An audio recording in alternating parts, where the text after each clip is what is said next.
What's up, everyone? Back for another beer review, and today is Wednesday, which of course means it's time for another West New York Wednesday here on the channel. And the beer I'm reviewing today, once again, comes from Pressure Drop Brewing, and they are out of Buffalo, New York, and this is their Sticky Trees. So this is a West Coast-style IPA that comes in at 6.5% alcohol by volume, 45 IBUs at the time of review. This can is approximately 5.5 weeks old. So I've said this a lot so far this year when it comes to these West New York Wednesdays, but I'm trying to be a little bit more diverse in the breweries that I feature every Wednesday, and Pressure Drop is one of those breweries I definitely need to review more from. Now, in the early days of my channel back in 2018-19, I reviewed like 4 or 5 beers from them. However, since January of 2019, I have reviewed 1 beer from them. It was, I think, last May. So in just over 5 years, I've reviewed 1 beer from Pressure Drop, which is ridiculous. West New York Wednesday is all about featuring West New York breweries, so listen, I gotta do better. I gotta do better. So I picked up I would say this is like their flagship. This is their West Coast-style IPA. A lot of people in the area love this beer. Now, full disclosure, I've had this one numerous times before. I've always had it, though, on tap. I've never had it from the can or in any packaged form. So I'm kind of curious to see what this one's all about. It's been a couple years since I've had it on tap. So yeah, anyway, they're using Mosaic hops, or they're brewing with Mosaic hops. However, I don't know if it's just solely Mosaic or it's just like featuring Mosaic and there's other underlying hops, but that's about the only information I could find hop-wise on this one. So let's give it a pour, and yeah, I'm looking forward to it. You don't see a lot of Buffalo breweries come out with West Coast IPAs because, for many years that wasn't a hot thing anymore, but West Coast IPAs and the new school new West Coast IPAs, like, the ones that a lot of breweries out west will call California IPAs, they're making a comeback, and I'm really enjoying them, and I was never somebody who loved West Coast IPAs back in the day. So this has a pretty good clarity to it, although I think there's a little bit of chill haze, even though this isn't that cold. But you can kind of see my hand through it. You definitely can see the shadow and probably make out my hand to some degree. I can see on the other side, but it's not like crystal clear. Has this beautiful like golden, like honey golden color. Good carbonation, about 1.5 fingers of this bright white, fluffy, almost creamy looking head. Hold it up to the light, and yeah, it has a very gentle haze to it, but for the most part has a pretty good clarity. Doesn't look as clear as a lot of other West Coast IPAs, but it's clear enough. And it looks nice in the glass, for being honest. I think that's a nice looking beer. So let's get a nose. Oh, yeah. So if you like old school West Coast IPAs, not the new school guy, but the West Coast in this nose, you're going to love this nose. Bready, a little bit of caramel malt. But after that, there's a big, boisterous citrus, intense citrus nose. There's tangerine, there's orange, there's grapefruit. And it's both juicy, zesty, a little bit of rindy. There's a touch of like a pineapple, or maybe even like a stone fruit, like a fleshier stone fruit, like a mango. Yeah, like pineapple, mango. Maybe even a touch of like a mixed berry, maybe that Mosaic. But there's a huge like pine resin kind of aroma. Yeah, resinous pine, a little bit of dankness. This smells it smells better than I remember it having. Now again, a lot of people ask me, sometimes, most people will say that beer tastes better on tap, and I don't really argue that because more often than not it does. It's usually fresher. As long as the lines from wherever you're drinking from are cleaned and everything's good, it usually does taste better from the keg. But a lot of times you have to understand, like when I'm drinking this beer, maybe I'm just hanging out with a friend or doing whatever and we're just drinking on tap. I'm not sitting here trying to break down the beer like I am in front of a camera on YouTube. So it's like, yeah, I remember this being good, but I'm not sitting here. I wasn't smelling like sitting here and dissecting it when I'm sitting there, having it on tap. So that's the difference of sitting down with something and really getting to know the beer in a review. It's usually how you do get a different experience more often than not. At least I do.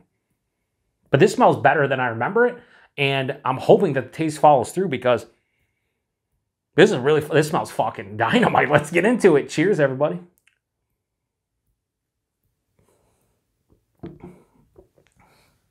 Yeah, that's really fucking good. Oh man. The aftertaste is so... Listen, if you like West Coast IPAs from 10 to 15 years ago and you're in the West New York area, this fucking beer right here, get this. This has such a pronounced bitterness and also like a big, dank, herbaceous pine resin finish that Yeah, a lot of people might like this one. Oh yeah, if you like the West Coast IPAs, you're gonna like this one. Buying this is a touch over medium body at 6.5% is appropriate. The mouthfeel is kind of in that old school realm. It's very crisp on the palate, moderate carbonation, smooth going down. It's a pretty clean beer as a whole. This is really fucking good. Wow. Listen. I don't know why I'm surprised. Again, I've had this beer numerous times, but this is better than the times I've had it on tap. For sure. This is really solid.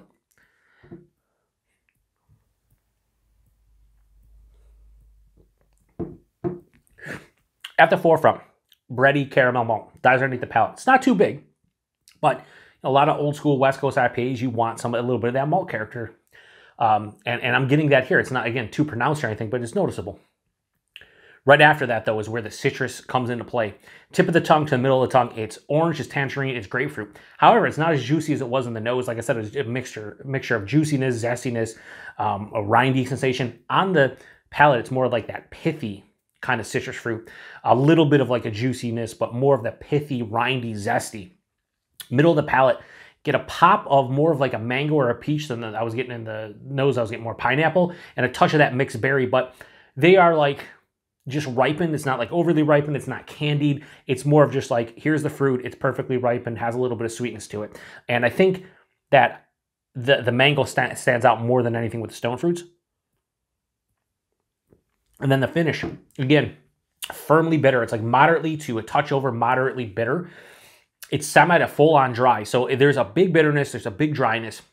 This definitely leans that way. It's like, I'd say like 70-30 with the dryness and bitterness combination to the sweetness. So if you're somebody who loves like super juicy, sweet IPAs of any sort, this might be a little bit too bitter and dry for you. But if you're somebody who's, again, from drinking beers, 10, 15, 20 years ago, and you love that bitterness from an IPA, this is like your jam for sure. And again, it has that, in order, it'd go more like a resinous pine, dank, herbaceous quality. And it almost has like a weed-esque kind of characteristic, like marijuana to some degree, but not like overly so, but it kind of get there to a little bit of that herbaceousness.